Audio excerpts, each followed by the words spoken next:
In 2019, Germany's financial regulator opened a criminal investigation into the Wirecard scandal. Not into Wirecard. Into the journalists who reported it. The watchdog protected the company and went after the reporters. 16 months later, 1.9 billion euros were gone, and the company was dead. This is the story of Wirecard, Germany's largest financial fraud. The strangest part is not the missing money. It is how many people were told, and did nothing. Wirecard was founded in Munich in 1999. It processed online payments. When you paid for something on a website, Wirecard moved the money in the background. In 2002, a man named Markus Braun became chief executive. He wore a black turtleneck, spoke about technology, and looked exactly like a man building the future. The first customers were not the future. They were pornography sites and gambling sites. Businesses that ordinary banks refused to touch, and that paid very well for the favor. Then came a move that should have raised every eyebrow in the country. Wirecard did not go public the normal way. It took over the stock listing of a dead call center company. A normal listing means auditors, questions, and months of scrutiny. This was the side door. Wirecard walked onto the German stock market without ever standing in that queue. In 2007, the auditors of Ernst & Young signed off on the books. Clean. That signature calmed the investors who had started asking questions. Remember it. It comes back. From there, Wirecard climbed into the technology index in 2006. And in 2018, into the DAX itself, the club of Germany's 30 largest companies.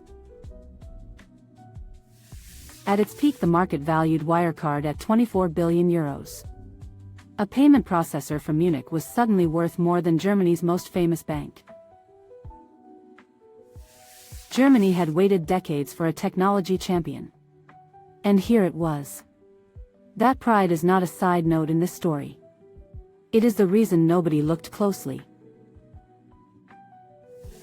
In London, a journalist at the Financial Times had been reading those accounts for years. His name is Dan McCrum. He was not a short seller. He simply kept finding numbers that made no sense. In January 2019, the Financial Times published what it had found in Singapore.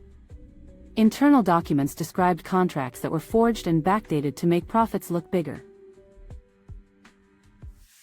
Around 37 million euros had been moved between Wirecard's own subsidiaries in a circle. Money leaving one pocket, arriving in another, and counted as revenue on the way. That trick has a name. Round-tripping. The same money travels in a circle between companies that belong to the same owner, and every stop on the circle is booked as a sale. The documents did not come from an outsider. They came from inside. An employee had written a report about it for the company itself, and nothing had happened.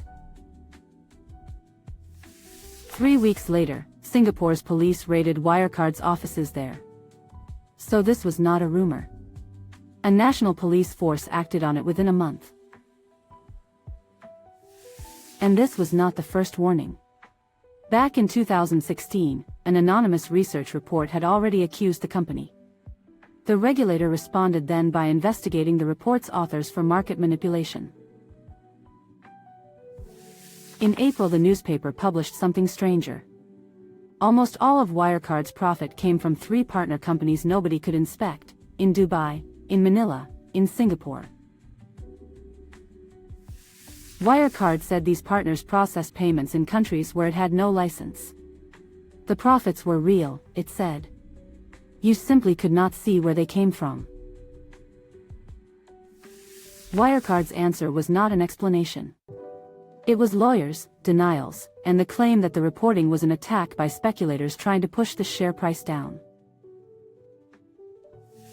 Now the part of this story that still makes German regulators uncomfortable. Germany's financial watchdog is called BaFin. In February 2019, it acted. It banned short selling of Wirecard shares for 2 months. Betting against this one company was now forbidden. A measure normally kept for protecting an entire market in a crisis. And prosecutors opened an investigation into the Financial Times journalist for suspected market manipulation. The reporter who had found the fraud was now the one under investigation. A short seller is someone who bets a share will fall. They are unpopular, and they are often the only people paid to look for lies. For 2 months, that job was illegal here.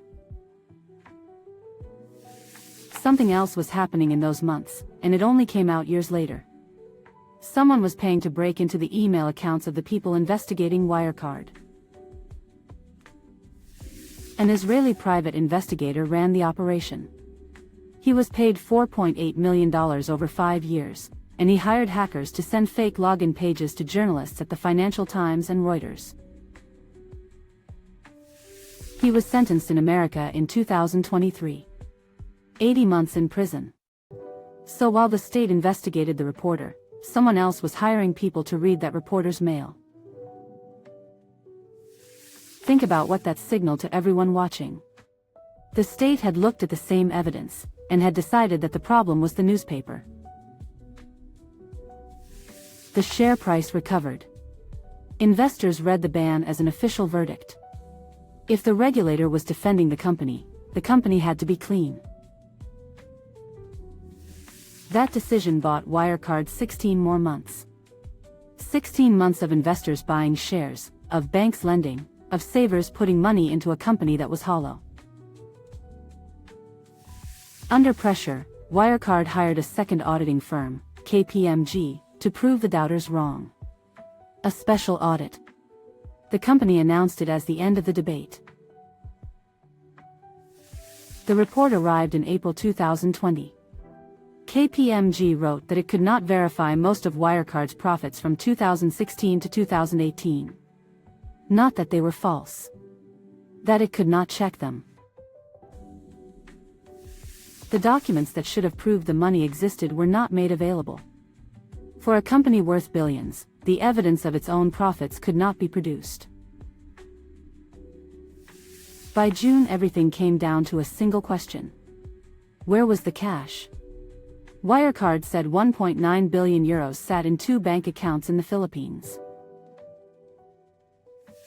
The money was not held by Wirecard directly. It sat with a trustee, a middleman who managed the accounts on the company's behalf. So the auditors never dealt with the bank. They dealt with paper about the bank. So the auditors asked the 2 banks. Both answered the same way. Wirecard was not a customer. The documents carrying their letterheads were fabrications. One of the banks went further. It said an employee had fabricated a bank certificate, made out to Wirecard's auditors in Germany, and signed it with forged signatures. Then the country's central bank governor said the sentence that ended it. The money had never entered the Philippines at all. There was no loss to the banks, because there had never been anything there. €1.9 billion. Roughly a quarter of the company's entire balance sheet. It did not go missing in June 2020. It had never existed. On the 25th of June 2020, Wirecard filed for insolvency. A company in Germany's top 30 index, gone within a week. Markus Braun resigned and was arrested days later. He denies wrongdoing. His position is that he was deceived by other people inside his own company.